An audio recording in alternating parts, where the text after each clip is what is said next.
siguiente módulo, que es valvulopatías. ¿Ya?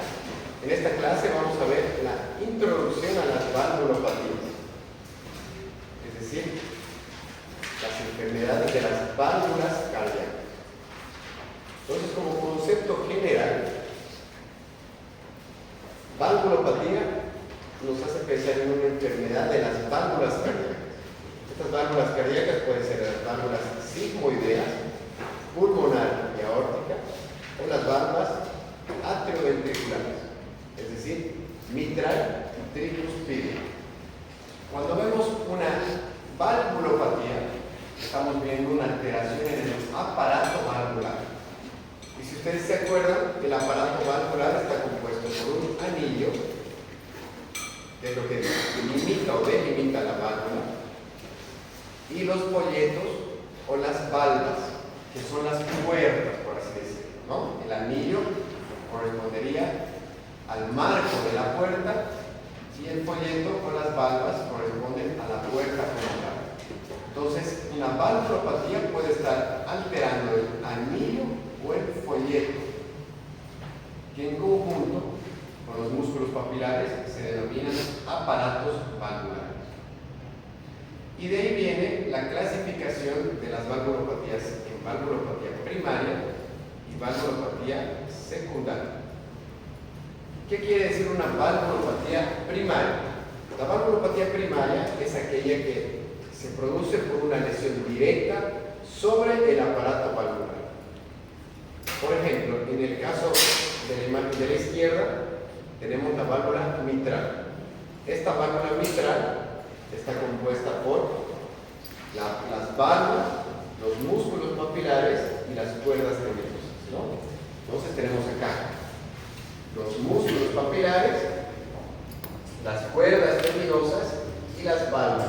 En conjunto están formando el aparato valvular.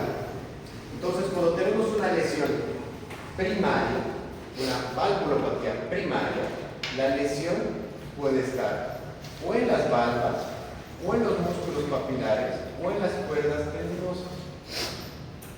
En este caso tenemos una lesión directamente en la válvula, que está produciendo un reflujo. ¿Se dan cuenta? La flecha está atravesando la válvula. Quiere decir que la lesión está produciendo netamente en el aparato valvular. A diferencia de las valvulopatías secundarias. En las valvulopatías secundarias, el aparato valvular está íntegro, o sea, no hay ninguna lesión propia del aparato valvular. Pero sí hay enfermedades que traccionan el anillo valvular. Por ejemplo, digamos que esa puerta de allá es la válvula mitral y esta habitación es el ventrículo izquierdo. Si el ventrículo izquierdo crece, se dilata, por ahí esa puerta va a ser insuficiente como para tratar de compensar el tamaño nuevo del ventrículo izquierdo. O sea, la válvula mitral va a quedar chica para un ventrículo izquierdo grande. Y cuando esa puerta quede chica, porque el ventrículo izquierdo está creciendo, va a ser insuficiente, o sea, no va a poder cerrarse con normalidad. A eso se denomina valvulopatía secundaria.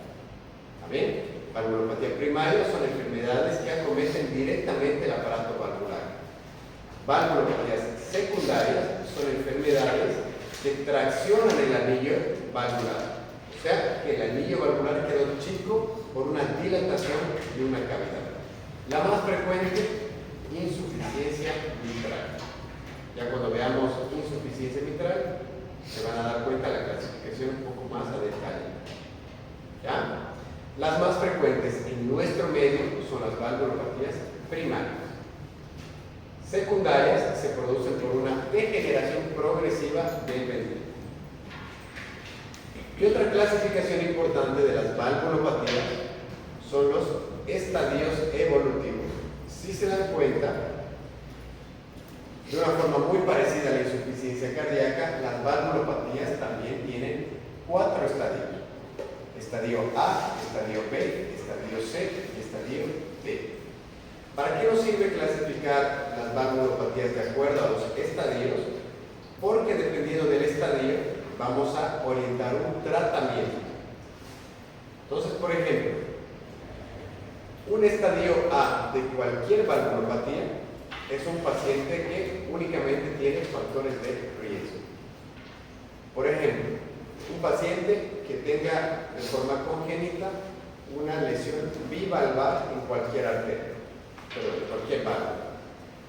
Si se dan cuenta acá, esta que está al centro es la válvula aórtica. La válvula aórtica normalmente tiene que tener 3 puertas o 3 válvulas. Hay personas que nacen únicamente teniendo 2 válvulas, 2 puertas. Esto se llama aorta bivalva, válvula aórtica bivalva, que solamente tiene 2 puertas. Entonces, estos pacientes ya tienen factor de riesgo para desencadenar valvulopatías y encajarían en un factor de riesgo. Otro caso, pacientes muy añosos, por ejemplo, que ya tengan una degeneración de la válvula, ya tienen factores de riesgo para desarrollar una valvulopatía, pero no tienen valvulopatía como tal, solamente factores de riesgo. Y esto los clasifica en un estadio A. Un estadio B son aquellos pacientes que ya han desarrollado una valvulopatía, pero la valvulopatía es solamente discreta o moderada, o leve o moderada. Cualquiera de las dos nomenclaturas está bien. Lo importante de esta clasificación es que en los estadios A y B el tratamiento es farmacológico y observacional. O sea, solamente lo seguimos al paciente, pero no tenemos una terapia activa sobre el paciente. A diferencia del estadio C, que ya es una valvulopatía importante. Sin embargo, esta valvulopatía importante o severa es asintomática. O sea, el paciente ya tiene una lesión importante en una válvula, pero que no le está produciendo síntomas. Eso es un estadio C. Y por último tenemos el estadio D, que es una valvulopatía importante, pero con síntomas. Más o menos el caso que hemos visto en las prácticas, ¿no? Un paciente que tenía una valvulopatía importante y además estaba desarrollando síntomas a consecuencia de esa valvulopatía. Lo importante de esta clasificación, igual que estadios C y D, tienen un tratamiento invasivo o intervencionista. O sea, la válvula ya está funcionando mal. Entonces tenemos que tratarla. ¿Bien? Esa es la importancia de la clasificación en estadios de las valvulopatías. Y esto se aplica para todas las valvulopatías, ya sea mitral, aórtica, insuficiencia, estenosis, etc. ¿El C y D qué dijo? El estadio C es una valvulopatía importante o severa, pero asintomática. Y el estadio D es una valvulopatía importante, al igual que el estadio C, pero sintomática. O sea, ya el paciente tiene síntomas a consecuencia de la valvulopatía. Y al tener una valvulopatía importante, el tratamiento es intervencionista. O sea, tenemos que solucionar la válvula. Tenemos que darle una solución a la válvula. ¿Ya? ¿Cuál es la principal causa de valvulopatías en Bolivia? ¿Alguien sabe? Fiebre reumática, ¿no? Y la fiebre reumática es la principal causa de valvulopatías en realidad en todos los países en vías de desarrollo. La causa degenerativa es la principal causa de valvulopatías en países desarrollados. Quiere decir Europa, Estados Unidos, por ejemplo. En estos países no existe tanta fiebre reumática y la causa más común es la degenerativa, o sea, por desgaste de la válvula. Cuando hablamos de las principales manifestaciones clínicas, vamos a tener 5 manifestaciones que son las más importantes. La principal es la disnea. En realidad, todo lo que sobrecarga al pulmón va a producir disney. Entonces, si dibujamos nuestro corazón acá y lo dividimos en corazón izquierdo, con la aurícula izquierda y el ventrículo izquierdo, y el corazón derecho, acá, el ventrículo derecho y aurícula derecha. Antes de la aurícula izquierda está el pulmón. Entonces, si tenemos cualquier enfermedad que está sobrecargando al pulmón, ya sea una estenosis mitral o una estenosis aórtica o una insuficiencia mitral o insuficiencia aórtica, vamos a aumentar el flujo sanguíneo hacia los pulmones, vamos a aumentar la presión de los pulmones. Y al aumentar la presión de los pulmones, los vamos a sobrecargar. Y al sobrecargarlos, vamos a producir disney. Entonces, una manifestación clínica frecuente en pacientes con valvulopatías del lado izquierdo son la principal disney. ¿Qué otra manifestación clínica creen que pueden tener los pacientes con valvulopatías del lado izquierdo? Tos. Pueden tener tos, evidentemente, a causa de la congestión pulmonar. ¿Qué más? Las principales. ¿Qué más creen que puede tener un paciente con disney? ¿Quién puede adivinar? ¿O quién sabe cuál puede ser la otra manifestación? Una manifestación clínica importante es el dolor anginoso. Un dolor anginoso parecido al del síndrome coronario agudo. ¿Se acuerdan que cuando hablábamos de síndrome coronario agudo, el dolor se producía por un desequilibrio entre la oferta de oxígeno y la demanda de oxígeno, ¿no? Cuando la arteria está tapada, la oferta de oxígeno disminuye, porque la arteria está tapada. Y al disminuir la oferta de oxígeno, se produce dolor torácico. Lo mismo pasa con las valvulopatías. Una valvulopatía, por ejemplo, una estenosis aórtica. Acá tenemos el corazón de nuevo, la válvula aórtica y la arteria aorta. De la arteria aorta nacen las arterias coronarias. Y si por algún motivo tenemos un flujo disminuido a través de esta válvula aórtica, por una estenosis, porque la válvula no se puede abrir bien, entonces el flujo también va a estar disminuido hacia las arterias coronarias. Y si el flujo está disminuido en las arterias coronarias, igual la oferta de oxígeno va a disminuir, ocasionando un desequilibrio entre oferta y demanda de oxígeno. Si hay desequilibrio en oferta y demanda de oxígeno, se produce dolor anginoso. Entonces, cuando hablamos de dolor anginoso, siempre pensamos en estenosis aórtica como una manifestación clínica importante de valvulopatías del lado izquierdo. Otra manifestación clínica importante son las palpitaciones.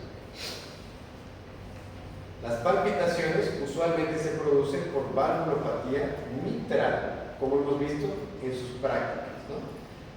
Teníamos un paciente con una lesión mitral importante que a su vez produjo una dilatación de la aurícula izquierda.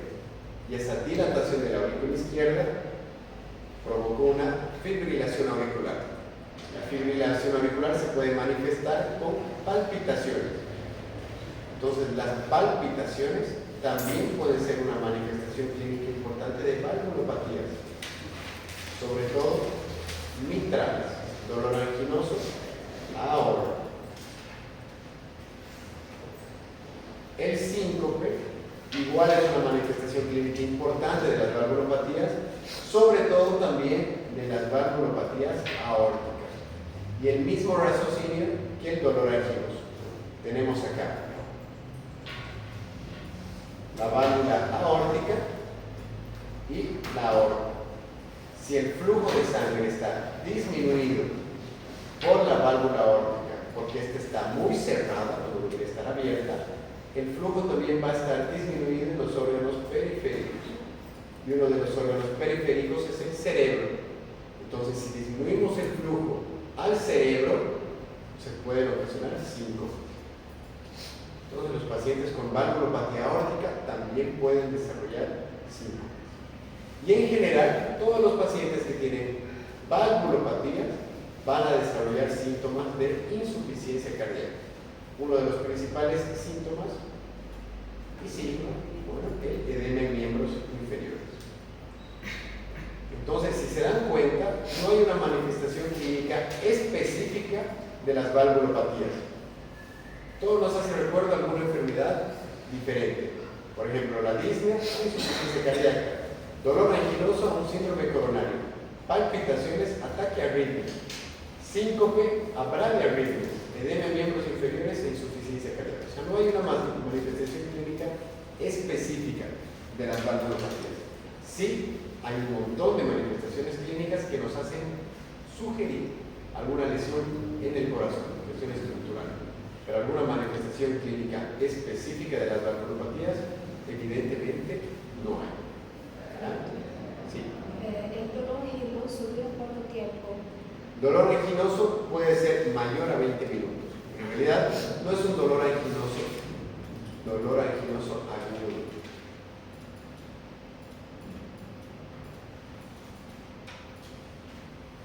Cuando hablábamos de angina de pecho, habíamos visto las anginas las anginas estables y las anginas inestables, ¿no? Incluso en las prácticas les decía que revisen la clasificación de la Sociedad Canadiense de Cardiología, ¿no? Pero bueno, el dolor anginoso es un dolor anginoso crónico. Ya el paciente sabe cuánto esfuerzo físico tiene que hacer para presentar el dolor. Pero no se va a manifestar como un síndrome coronario, o sea, no va a ser un dolor agudo, va a ser un dolor que el paciente lo tenga arrastrando por mucho tiempo. No es un dolor anginoso agudo. ¿Ya? ¿Alguna vez han escuchado del síndrome de Ortner?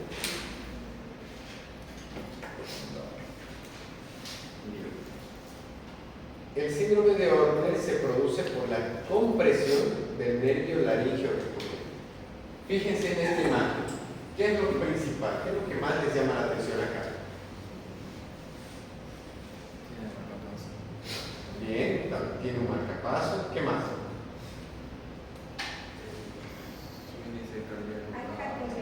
Tiene una cardiomegalia importantísima, ¿no? Mínimo grado 4. O sea, el corazón como tal está bastante dilatado. Si se dan cuenta, igual tenemos una dilatación importante igual de la aurícula. Esta es la tráquea y la separación de los bronquios está bastante amplia, ¿no? Entonces tenemos una dilatación de todas las cavidades, pero también tenemos una dilatación importante de la aurícula. Algo importante de la aurícula es que las relaciones anatómicas de la aurícula hacia la parte posterior tenemos la tráquea, el esófago y los nervios, sobre todo el nervio laríngeo recurrente. El nervio laríngeo recurrente se encuentra detrás de la tiroides. Y si tenemos algo que está comprimiendo el nervio laríngeo recurrente, por ejemplo, un crecimiento importante de la aurícula, vamos a producir una inflamación del nervio laríngeo recurrente que se va a manifestar con ronquera o dificultad para elevar el tono de la voz. Entonces, el síndrome de Ortner es una compresión del nervio laríngeo recurrente asociado a una dilatación de la aurícula izquierda por una estenosis mitral. Obviamente no es la única causa de compresión del nervio laríngeo recurrente. Hay un montón de causas. Por ejemplo, un tumor que pueda afectar el mediastino, como en este caso, o un aneurisma de la arteria aorta, que igual pueden comprimir el nervio laríngeo recurrente. Pero cuando hablamos de síndrome de Ortner, tenemos que tener estas tres características: compresión del nervio laríngeo recurrente, dilatación de la aurícula izquierda por una estenosis mitral. Pregunta de examen. Se lo voy a poner así para que sepan qué tienen que estudiar.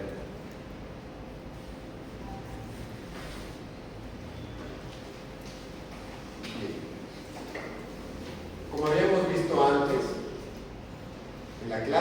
clasificación en estadios de las insuficiencias, perdón, de las valvulopatías, habíamos visto que existen 4 estadios, del A a la D, y algunos nos permitían decir si el tratamiento del paciente era una intervención o era un fármaco. Es un tratamiento observacional. De ahí la pregunta, ¿cuál es el principal factor para indicar intervención en las valvulopatías? Más importante, la gravedad de la valvulopatía. O sea, no podemos intervenir valvulopatías leves o moderadas. Y un factor importantísimo igual es la aparición de síntomas. O sea, un paciente que tiene una valvulopatía importante y ya está desarrollando síntomas de la valvulopatía, es un paciente que tiene que intervenir. ¿Por qué? Si se fijan acá en esta tabla tenemos un periodo latente. Periodo latente es decir, un paciente que tiene una valvulopatía pero no ha desarrollado síntomas. Y esta es la curva de la mortalidad, acá abajo. Vemos que el paciente que tiene una valvulopatía y no ha desarrollado síntomas tiene una mortalidad relativamente igual a la del resto de las personas. Ya cuando inicia síntomas, tiene una mortalidad más alta y por eso su expectativa de vida baja. Entonces, el principal factor para decidir si el paciente tiene o no una indicación de intervención, o sea, de reemplazar esa válvula o solucionar esa válvula, es el inicio de los síntomas. Ya cuando el paciente tiene síntomas, su expectativa de vida disminuye por lo menos en 3 años. O sea, si tienen un paciente con valvulopatía y ya tiene síntomas, probablemente el paciente llegue a fallecer en los siguientes 3 años. Por eso es que se tiene que tratar lo más precoz posible. ¿Ya? Entonces, el principal factor, síntomas. Si un paciente tiene síntomas y una válvula importante, sí o sí necesita tratamiento quirúrgico. ¿Dudas, preguntas hasta acá? Estamos hablando de las valvulopatías en general. ¿Ya? Y en valvulopatías en general vamos a hablar del examen físico. Algunas cosas que quizás no hemos llevado en la clase de semiología. ¿Alguna vez han visto unas fascias mitrales? ¿O saben cuál es la característica de las fascias mitrales? Con el camarón, así. Eso, exactamente, ¿no? Se produce una rubicundez en las regiones malares. Entonces, una característica de aquellos pacientes que tienen alguna lesión mitral importante es esto, rubicundez facial en la región malar. Y lógicamente van a tener también ingurgitación yugular. O sea, esta es una fase típica de una valvulopatía, en este caso, valvulopatía mitral. Y algunas alteraciones igual en el pulso, que son importantes, pueden ser en el pulso venoso o en el pulso arterial. Por ejemplo, en el pulso venoso tenemos una onda B gigante, al hablar de una insuficiencia tricúspide importante. Tenemos esta alteración del pulso, que es el pulso parvus et tardus. O sea, un pulso de amplitud baja y de duración larga, típico de la estenosis aórtica importante. Y por último tenemos el pulso en martillo de agua, pulso Martius. Pulso en martillo de agua, que es típica de la insuficiencia aórtica importante. Entonces, estos son algunos hallazgos a la semiología que nos hacen pensar en valvulopatías, tanto en el pulso venoso como en el pulso arterial.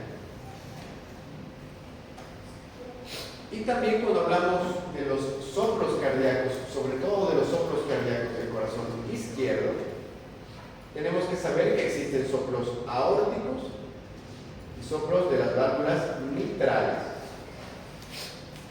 que puede ser difícil de reconocer, pero hay algunas características que nos pueden hacer diferenciar entre un soplo de la válvula aórtica y un soplo de la válvula mitral. Por ejemplo, los soplos de la válvula aórtica se tienen que irradiar hacia las carótidas. Lógico, ¿no? Si tenemos el corazón acá, la válvula aórtica y la arteria aorta en su callado aórtico va a emitir ramas carotídeas. Y si el soplo lo estamos auscultando en la válvula aórtica, también se va a irradiar hacia las carótidas. Entonces, un soplo de una valvulopatía aórtica lo vamos a auscultar también en las arterias carótidas. A diferencia, por ejemplo, de los soplos de las válvulas mitrales.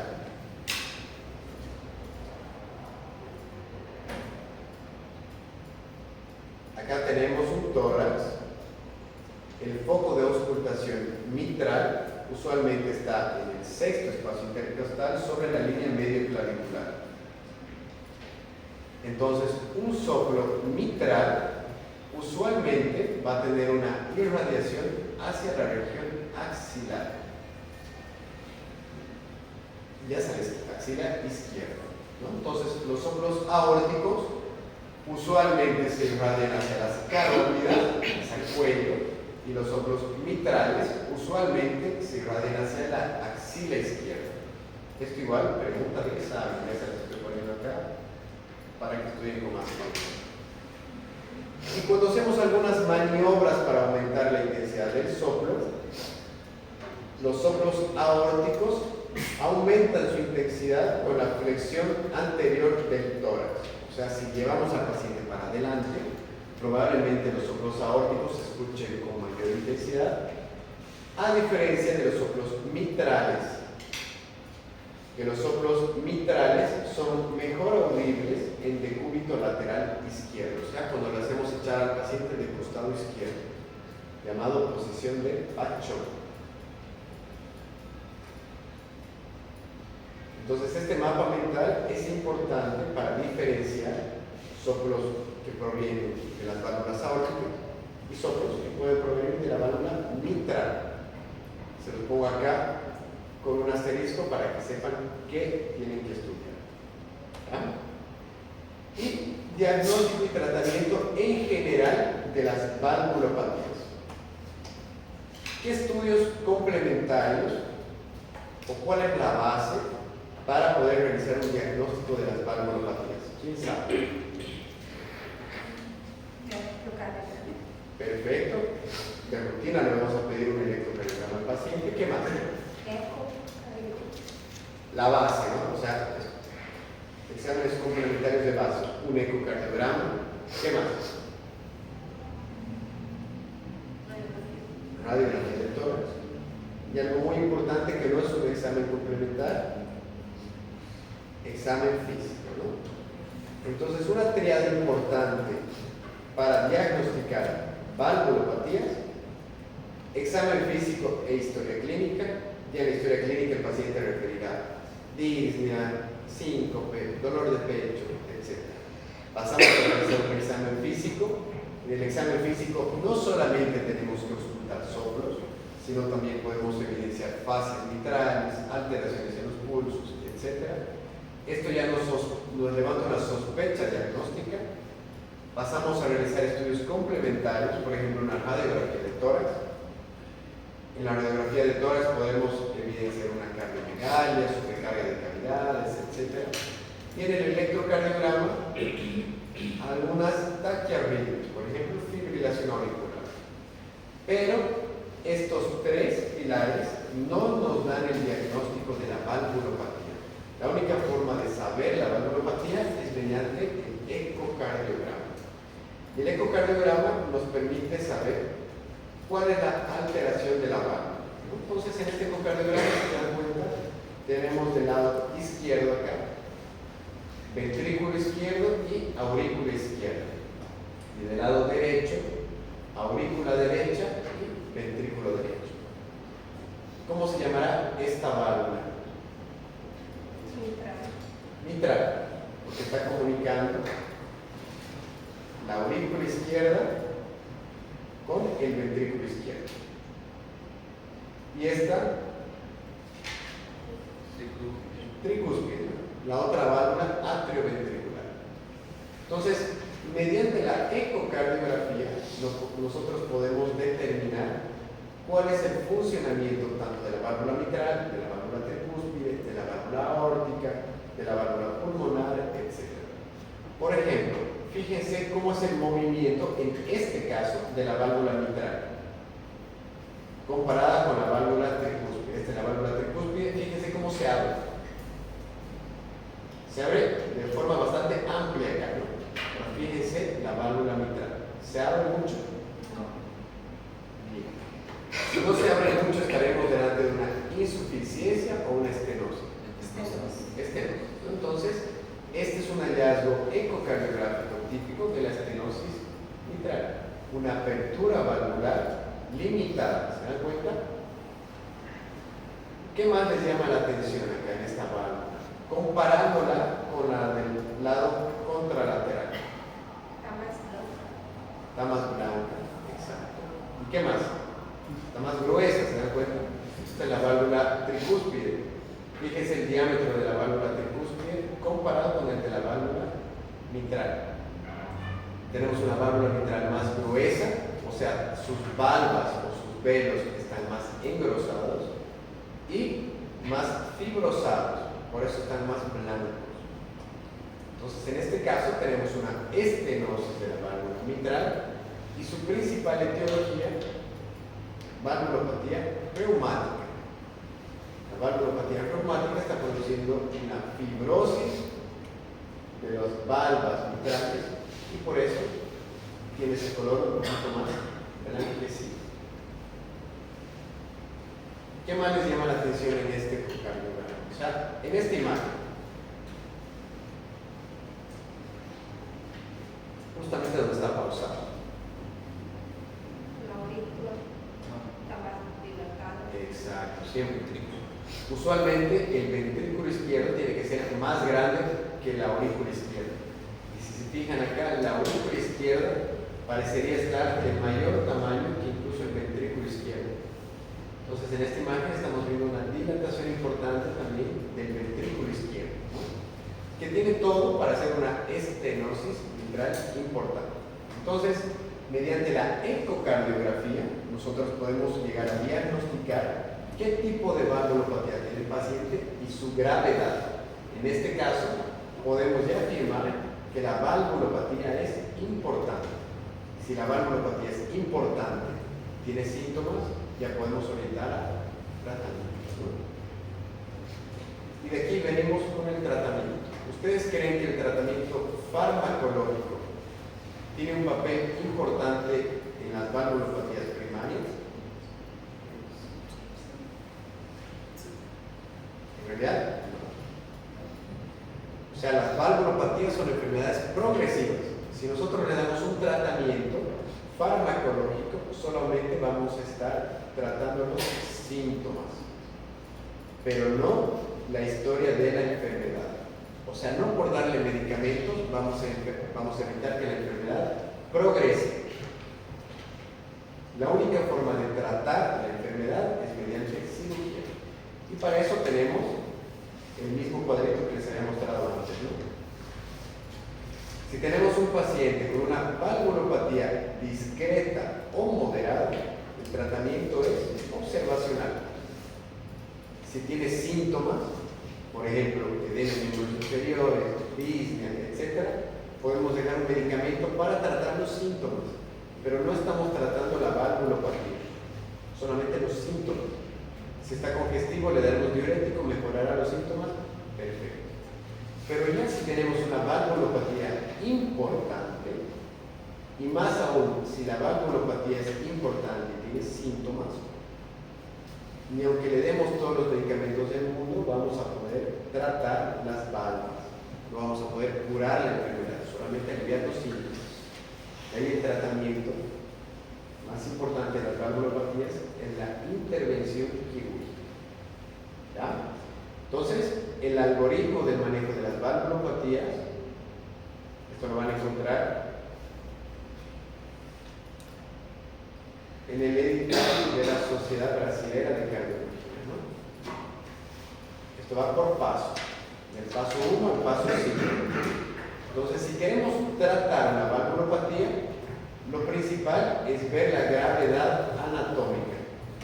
¿Qué quiere decir ver la gravedad anatómica? Ver si el paciente tiene una valvulopatía discreta o moderada, o si tiene una valvulopatía importante. Si tiene una valvulopatía discreta o moderada, solamente seguimiento. Ya si el paciente tiene una valvulopatía importante, tenemos que ver cuál es la etiología. Por ejemplo, si la etiología es degenerativa, fiebre reumática, mixomatosa, etc. Una vez que buscamos la etiología, vemos los síntomas. Si el paciente no ha desarrollado síntomas a consecuencia de la valvulopatía, esto de factores complicadores los pueden obviar por el momento. También el camino es seguimiento. Pero ya si el paciente tiene una valvulopatía importante y además tiene síntomas, el siguiente paso es indicar la intervención quirúrgica, o sea, reemplazar la válvula mitral o la válvula aórtica por una válvula artificial nueva. ¿Ya? Entonces, hasta acá tenemos diagnóstico, clasificación y el manejo general de las valvulopatías. A partir del día martes vamos a ver una valvulopatía específica, que es la estenosis aórtica. Cuando hablamos de estenosis aórtica, vamos a tener el mismo algoritmo del manejo y la misma clasificación, con algunas excepciones. ¿Ya? Pero esto de preámbulo para que ustedes vayan leyendo valvulopatías hasta el día martes. ¿Alguna duda, alguna pregunta? Bien. ¿Quiénes han llegado y no les he entregado su examen?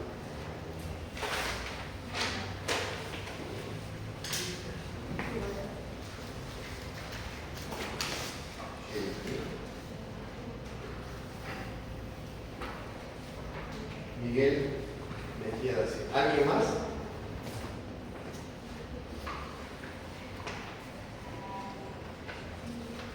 Bien. Entonces, para los que han llegado después,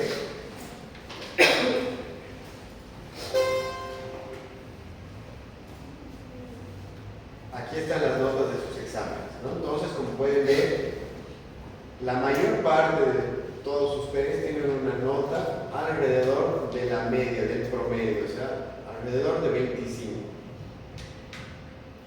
Eso quiere decir que la mitad del curso tenía una nota promedio, 25. Para aumentar su nota, vamos a hacer una actividad, o sea, todas las preguntas que ustedes han fallado, las van a corregir. Pueden hacerlo a mano o pueden hacer también en computadora, ¿ya? Por ejemplo, les daba acá, digamos, el ejemplo de la pregunta 3. Si ustedes han fallado la pregunta 3, ¿cuál es el volumen telediastólico? O sea, volumen al final de la diástole. La respuesta correcta es A. Y si ustedes han puesto, por ejemplo, D500, van a comentar su pregunta fallada. Y ponen acá, comentario. Inciso A, correcta. Porque según la literatura, el volumen telediastólico, volumen final de la diástole es 120. Inciso B, incorrecto, porque 50 ml corresponde al volumen residual. Inciso C, 100 ml es incorrecto, porque 100 ml no corresponde a ningún volumen de las cavidades derechas, y así sucesivamente, con todas las preguntas que han fallado. Es decir, si ustedes han fallado en 20 preguntas, van a hacer 20 comentarios de cada una de las preguntas. Aquí lo importante no es que pongan el correcto y se acaba, sino que pongan por qué los demás son incorrectos. Por ejemplo acá, pulso paracetaros es propio de, respuesta correcta, insuficiencia aórtica. Inciso B, incorrecta porque la insuficiencia mitral no se asocia a alteraciones en los pulsos. Inciso C, estenosis pulmonar, incorrecta porque la estenosis pulmonar tampoco se asocia a la insuficiencia cardíaca. La insuficiencia cardíaca produce más bien un pulso dispérito, y así sucesivamente con todas las opciones que han fallado. ¿Está bien? Entonces, esta va a ser su tarea para el día martes.